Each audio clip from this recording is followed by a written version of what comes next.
I want you to picture a place you've probably been inside before.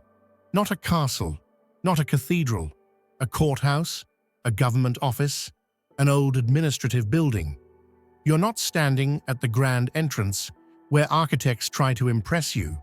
You're inside, in a working corridor, the kind of hallway used by staff, not tourists. And at the end of that corridor is a door. Not a tall door, a door that feels wrong. Too tall for the space around it. Too tall for what it's meant to do. Too tall to be practical in a hallway that was never meant to be theatrical. You step closer and notice something else.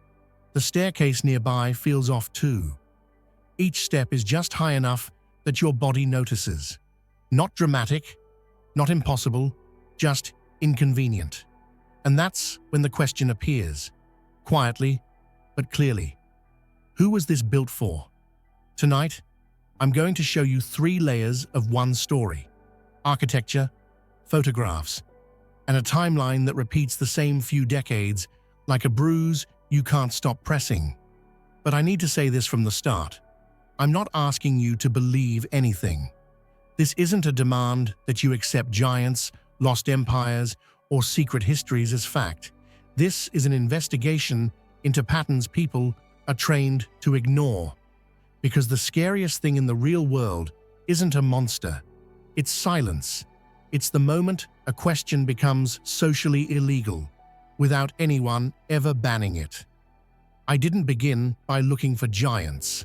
I began with architectural anomalies.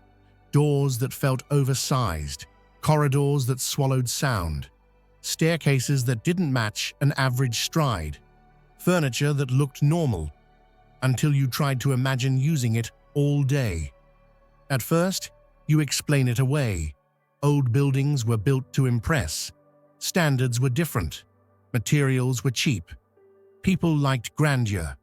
All reasonable, until you notice where the oversized parts are located.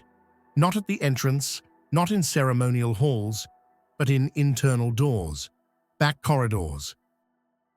Functional spaces where nobody is meant to be impressed. That's when style starts sounding like an excuse. The first object that truly bothered me was not a photograph. It was a chair, not a throne, not a display piece. A plain, practical chair you'd expect in a waiting room or an office corner, except the seat was unusually high. High enough that an average adult would feel awkward.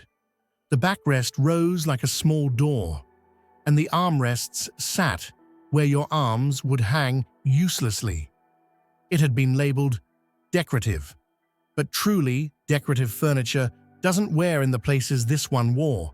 This chair looked used, repeatedly, as if it belonged to a person built on a different scale. So I wrote the question down.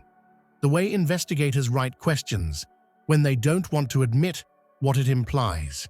If someone sat in this every day, what did they look like? That question led me to the second layer. Photographs. Not paintings, not myths, not folklore. Photographs. Mid to late 19th century. Studio portraits, family pictures. Group shots where everyone stands still, formal, calm. Exactly how people posed back then. And in some of those frames, standing beside ordinary people, are figures of impossible height. Now listen carefully. Photographs can lie. Perspective can lie. Staging can lie. Early editing tricks existed long before digital tools, and medical conditions like gigantism are real. So the question is not, is every image real? The question is, why so many of these images share the same tone? They aren't circus posters. They aren't framed as spectacles. They're presented as if the photographer didn't need to explain anything. And that detail changes everything. Because if something is rare and shocking, people label it. They sell it. They turn it into a story. But many of these photographs don't feel like stories. They feel like records. Then something happened that I didn't expect. I stopped staring at the person in the photograph and started staring at the background. Doorways, windows, staircases, room proportions. Because in several images, the environment doesn't look scaled for an average human body. It looks scaled for the figure in the frame. And once you see that, you start seeing it everywhere. You begin noticing the same sensation across different places, different countries, different styles, different eras of government architecture. Courthouses in America, administrative buildings in Europe, colonial-era government complexes in Asia, older stone structures in Russia, and central regions where the scale feels unnecessary. Grand entrances can be explained by ego, but oversized internal corridors, working doors that are 12 feet tall, staircases that require an exaggerated stride, that isn't ego, that's design. At this stage, the internet wants you to say one word: Tartary. You've seen it on old maps. 18th and early 19th century European cartography often used Tartary as a broad label for vast parts of northern and central Asia.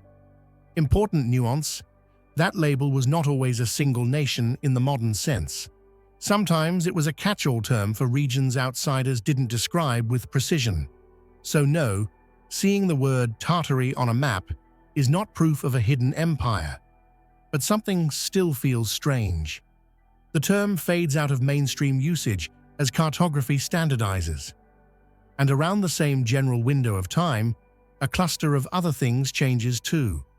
Photographs of extreme height become rarer. Newspaper stories about giant skeleton discoveries surge in the late 19th century, and then drift into silence. Again, that's not proof of a cover-up. But it is a timeline with too many coincidences stacked in the same decades. Let's talk about those newspapers. In the 19th century, local papers loved sensational discoveries. Sometimes they exaggerated. Sometimes measurements were wrong. Sometimes a story was copied and reprinted until it looked like fact. So you should be skeptical. But the plot line repeats. Unusually large bones found. Mounds opened during construction. Remains sent for study. And then, no follow-up. What bothers me isn't one article. It's the pattern of attention without resolution. A society that sees something strange, labels it, and moves on. And here's the part where the story becomes genuinely unsettling. The horror isn't a secret society. It isn't villains in capes. It's something quieter. Institutional shrugging. Archival neglect. 1,000 tiny decisions that add up to one result. Nobody connects the dots. Because connecting the dots creates a question the official narrative doesn't know how to answer. And that question isn't even, were there giants? The question is, why are we so comfortable not checking? Now add the third layer. Artifacts, oversized tools, massive wrenches, heavy metal implements found in old sites, demolition zones, storage rooms, barns, often sold as curiosities, sometimes described as industrial equipment. Sure, industrial tools can be large, machines exist, props exist, but some of these objects look less like machine parts and more like hand tools designed for hands that are not ours. And when you lay the layers side by side, architecture, photographs, furniture, tools, newspaper themes, your mind stops treating them as separate oddities. It begins treating them as a system you can't quite see. So here is the hypothesis, not a claim, a hypothesis.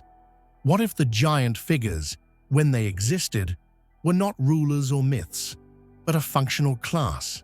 Guards, overseers, ceremonial roles, infrastructure supervision. People whose physical presence made them useful in positions where size itself is authority.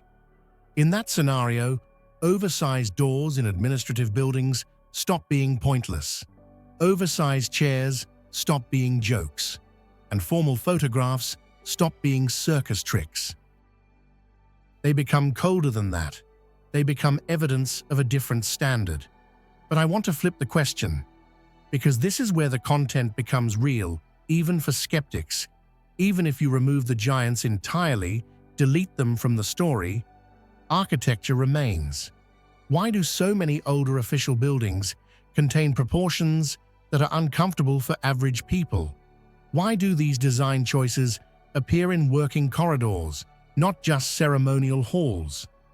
The simple answer might be correct. Different building practices, different standards, different priorities. But if the answer is that simple, why is it so rarely explained the same way everywhere? Why do we keep getting individual excuses instead of one coherent explanation? Now, I promised you a reality check, something practical. If you want to explore this without falling into fantasy, do 4 things. First, for any giant photograph, hunt the earliest source you can find. Who took it? Where was it published? Is there a series? Is there context? Second, test the geometry. Shadows, perspective lines, lens distortion. Many viral images collapse when you treat them like evidence instead of art. Third, measure architecture whenever possible instead of trusting it looks huge. Door height, step rise, railing height, seat height. Fourth, never rely on one perfect document that allegedly proves everything. In stories like this, what matters is whether many small details repeat across independent sources.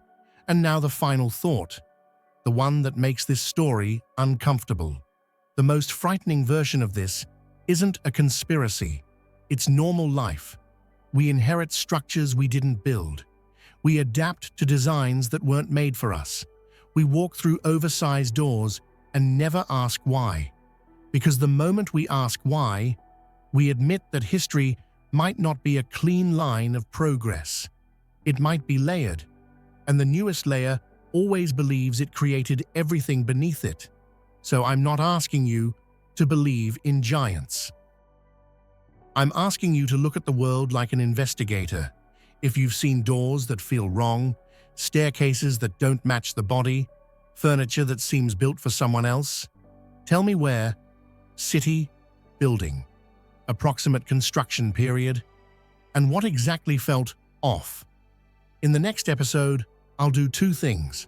I'll break down the most common giant photo illusions, perspective, staging, early editing, and real medical cases.